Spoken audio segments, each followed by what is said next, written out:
Vous êtes son seul héritier, tout ce qui est ici, c'est à vous. Vous allez rester quelques jours? Je vais faire le tour de la maison et puis je partirai sûrement demain. Dis-moi, t'en penses quoi du petit, toi? Qui ça?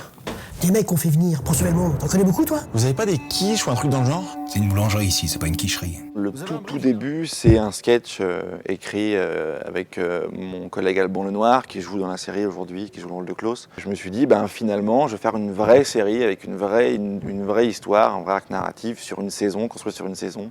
Une série feuilletonnante avec à la fin des épisodes des cliffhangers qui font appel à voir le suivant. Avec tout un fil rouge sur la saison, un gros cliffhanger à la fin de la saison. Enfin, tout ce que j'aime en fait, moi, voir à la télé. Frais comme un gardon, chaud comme une tornade, je suis... Tornado. Ok, suivant. Non, attendez, c'est pas possible. C'est des super-héros qui sont ou trop vieux ou choqués par leur vie de super-héros. C'est des jeunes qui sont pas adaptés. Enfin, c'est des gens qui ne supportent pas ou plus le fait d'être un super-héros, avec tout ce que ça implique de stress, de danger, de devoir. Et en fait, ils quittent cette vie-là pour se retrouver, pour changer de vie, pour prendre pour franciser leur nom, pour prendre des couvertures, enfin des métiers de couverture, pour vivre le calme. Je suis Force Mustang et je vais tous vous bourriner vos mères. Attention, je suis mental. Non, je suis pardon, merde. Je suis mental. Attention, tu n'iras pas bien loin car je peux t'en empêcher grâce à mon pouvoir de persuasion. C'est mou les mecs. Simon, il m'a proposé de travailler sur HeroCorp, mais en amont, beaucoup en amont. Donc elle a pas l'idée, parce que l'idée originale, il l'avait avec Alban, ça venait d'un spectacle qu'ils avaient créé, mais à la conception, à l'écriture de l'Arche. Et voilà. J'ai un peu coécrit des épisodes, je fais un peu de... Pas de la réalisation, parce que c'est quand même Simon qui l'a fait, mais moi je faisais la direction d'acteur, direction artistique, comédien, un peu écriture, puis des conceptions de trucs d'à côté. Voilà. C'est marrant, vous avez pas l'air comme ça. De quoi? Tu dois nous sauver, John. Tu dois sauver le monde. C'est ta destinée. Mais arrête de parler comme un super-héros, c'est ridicule. On est tous des super-héros ici. Moi, l'univers d'HeroCorp m'a parlé, mais directement, quoi. En fait, le premier contact que j'ai eu, c'était 3 scènes hors contexte. Je trouvais que c'était une écriture qui me parlait directement. J'avais l'impression de l'entendre, que c'était une prosodie familière. Voilà, c'était idoine. Tu vas pas me dire qu'on va aller te chercher là-haut, quand même? Les mecs, je suis là. Mais vous avez pas sauté de là-haut, quand même? Si. Mais il est où votre élastique? C'est pour les fiottes, les élastiques.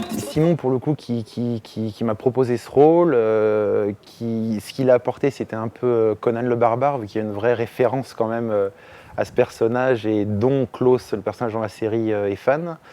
Et puis sinon, ça m'a demandé 4-5 mois d'entraînement quand même avant la série, pour soulever un peu de fonte, pour être un peu plus crédible. Les costumes de mes super-héros sont faits avec ce qu'ils ont autour d'eux, dans leur environnement. Donc il n'y a pas de Kevlar, il n'y a pas de... Mais un super-héros travaille son look et son image, c'est une icône. Donc ils sont très beaux les costumes, mais ils sont faits avec des éléments du quotidien. Un super-héros avec son costume a un rapport très intime avec son costume, évidemment. Et là, ces super-héros-là et ces costumes ont un rapport particulier. Les costumes, on les a portés au bout de 2-3 semaines de tournage, donc on était vraiment...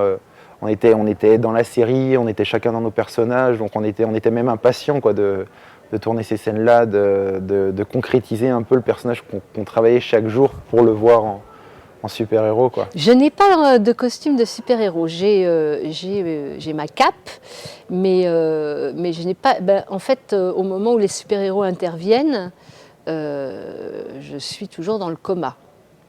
Puisque je passe quand même 8 épisodes dans le coma. Donc non, j'ai pas de...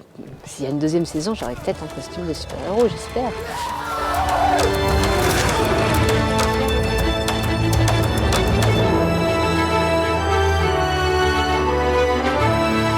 Ça se passe pas constamment comme ça sur des tournages, mais on s'est vite tous liés, que ce soit les comédiens qui aient des petits rôles, des grands rôles. Étant justement en Lozère, loin de tout, où il fallait prendre 4 heures de train, plus un bus de 3 heures, plus 1 heure de voiture pour se rendre sur le lieu de tournage venant de Paris, il y avait juste une ambiance où on était fatigué, mais on avait toujours le sourire. Dès qu'on a vu des images la première semaine, il y a Simon qui nous a fait une petite projection des rushs, et tout de suite on on a compris qu'on se lançait dans une très très belle aventure, donc ça, il n'y avait même pas besoin de motivation, quoi. On était vraiment content d'être là, quoi. Surtout, je me rappelle surtout des gens, quoi. Enfin, je veux dire,